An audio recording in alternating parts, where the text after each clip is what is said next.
Hello students, இன்னைக்கு நம்ம TN 10th Maths exercise 1.1ல இருக்கிற 5th sum பார்க்க போறோம். Question பாருங்க. Given A equal to 1, 2, 3, B equal to 2, 3, 5, C equal to 3, 4 and D equal to 1, 3, 5. Check if A intersection C cross B intersection D equal to A cross B intersection C cross D is true அப்படின்னு கேட்டிருக்காங்க. ஓகேவா? So கொஷனில் A, B, C, D இதோட மூணோட element கொடுத்துட்டு இது வந்து ட்ரூவா அப்படின்னு கேட்டிருக்காங்க. சரியா? இப்போ சொல்யூஷன் ஃபஸ்ட்டு நம்ம எல்ஹெச்எஸ் போட்டுக்கலாம். ஓகே, எல்ஹெச்எஸ் என்ன சொல்லியிருக்காங்க? A intersection C cross B intersection D. ஓகேவா? ஃபஸ்ட்டு நம்ம இதை எடுப்போம். A intersection C. சரியா? இன்டர்செக்ஷனாக நான் என்ன சொல்லியிருக்கேன் ஆல்ரெடி, ரெண்டு, அதாவது ஏலையும் சிலையும் சேமாக இருக்கிற எலமெண்ட் தான் A இன்டர்செக்ஷன் C. ஓகேவா? ஏவுக்கு என்ன வேல்யூ கொடுத்துருக்காங்க? 1, 2, 3 கொடுத்துருக்காங்க. இன்டர்செக்ஷன் சிக்கு என்ன கொடுத்துருக்காங்க? 3, 4 கொடுத்துருக்காங்க. அப்போ இது ரெண்டுல சேமாக என்ன இருக்குது? 3 மட்டும்தான் இருக்குது. அப்போது A இன்டர்செக்ஷன் C என்ன வந்திருக்கு நமக்கு? 3. அடுத்தது நம்ம B இன்டர்செக்ஷன் D எடுக்கலாம். B intersection D equal to B ஓட வேல்யூ என்ன? 2, 3, 5.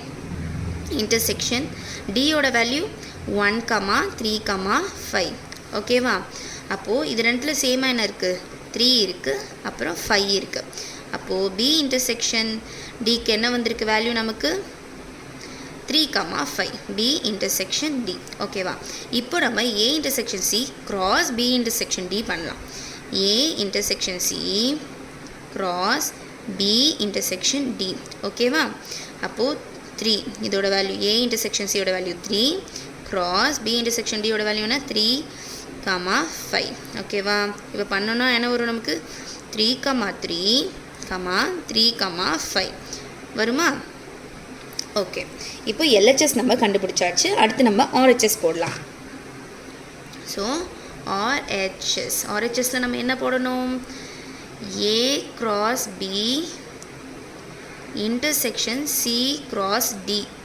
இப்போது A cross B ஃபஸ்ட்டு இதை எடுத்துக்கலாம். A cross B. ஓகேவா? A ஓட வேல்யூ என்ன? 1, 2, 3 cross Bக்கு என்ன எலமெண்ட் கொடுத்துருக்காங்க? 2, 3, 5.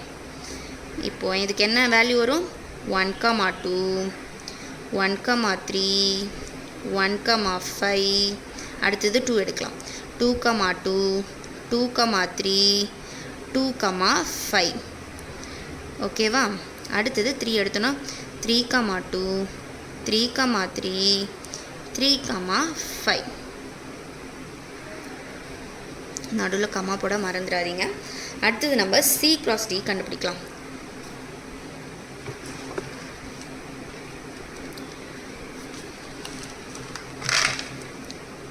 C cross D. ஓகேவா? சியோட வேல்யூ நமக்கு என்ன கொடுத்துருக்காங்க? 3, 4 தான் சியோட எலமெண்ட். கிராஸ் டியோட எலமெண்ட் என்ன கொடுத்துருக்காங்க? 1, 3, 5. ஓகேவா? இப்போ இது ரெண்டுத்துக்குமே C cross D போட்டால் என்ன வரும்? 3, 1, 3, 3, 3, 5, 4, 1, 4, 3, 4, 5. சரியா? இப்போது லாஸ்ட்டாக நம்ம என்ன கண்டுபிடிக்கணும்? A cross B intersection C cross D. A cross B intersection C cross D. அப்போது இது ரெண்டுத்துலேயும் எது சேமாக இருக்குது? இங்கே 1, 1 இங்கே 1லேயே ஸ்டார்ட் ஆகலை, 2லேயும் இங்கே ஸ்டார்ட் ஆகலை, 3ல் தான் ஸ்டார்ட் ஆகுது. 3, 3 மட்டும்தான் சேமாக இருக்குது. அடுத்தது 3, 5 சேமாக இருக்குது. ஓ 3, 3யும் 3, 5 தான் சேமாக இருக்குது. அப்போது therefore A intersection C cross B intersection D equal to A cross B intersection C cross D. Therefore LHS equal to RHS. Yes, it is true. அவங்க கேட்டிருக்காங்களா, அது ட்ரூவான்னு கேட்டிருக்காங்களா, அதனால true. S it is true அப்படின்னு போட்டாச்சு. Okay students, அடுத்த some next வீடியோவில் பார்க்கலாம். சேனலை மறக்காமல் சப்ஸ்கிரைப் பண்ணிக்கோங்க. அப்போ தான் நான் அப்லோட் பண்ணுற ஒவ்வொரு வீடியோவும் உங்களுக்கு நோட்டிஃபிகேஷனில் வரும். ஓகே ஸ்டூடெண்ட்ஸ், பாய்.